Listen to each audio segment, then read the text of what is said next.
Eileen Bynum, principal at Russellville Junior High, called me and told me that she would like to talk to me about the possibility of our church sponsoring or adopting the junior high.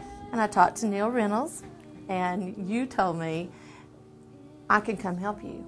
So that was just one person, but it was a spark, and it was a big spark, because when you came, Neil, and connected with that one student, I really did have a vision that we are not tapping into one of our greatest resources, which is our spiritual community.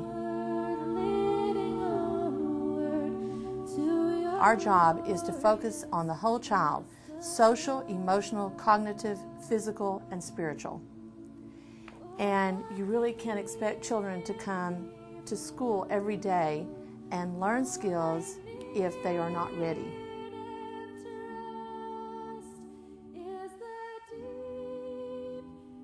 I began going a couple days a week and reading with junior high students, with 3 boys, and basically we would just spend an hour reading together every week and kind of talking and spending time getting to know them. Now we have between 15 and 20 members of our church who are now spending an hour every week with junior high students reading, and many of them just talking about what's going on in their lives.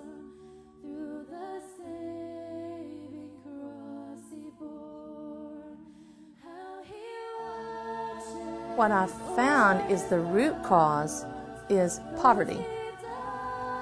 And poverty and lack of experiences and broken homes seem to be the underlying factors of students not performing well at this school. There are many junior high students who will go to the counselor in need of food. Their families can't afford to have food, or their family might be struggling at the time, and so they don't have food to eat at home. We have children every day coming to me and saying, my mom works, I don't qualify for free lunches, but we don't have any money. And is there any way I can get some food? You cannot expect a child to learn when they're hungry. And Ms. Bynum told us when we initially began working with them that she would like to see us adopt the school and actually provide food for students who are in need. And so when Christ Teens was approaching this year, we spent a lot of time thinking about and praying about what can we do in our community to bless people because we got together for Christ Teens.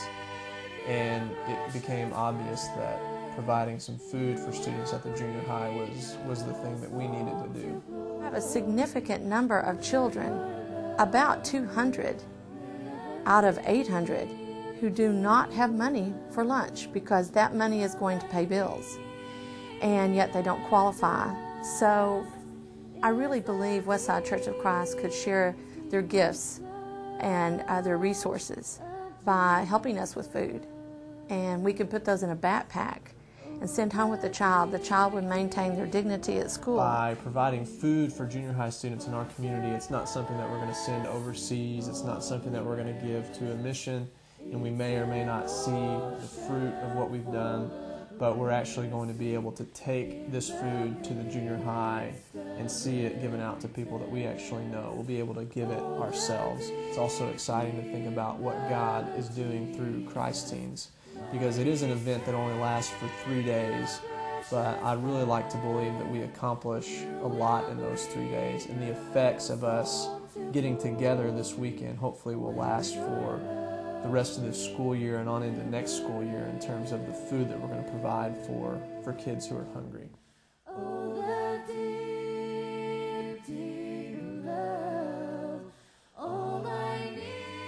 Westside Church of Christ is not coming in and preaching the gospel to my children, but they are living the gospel for my children in their caring works.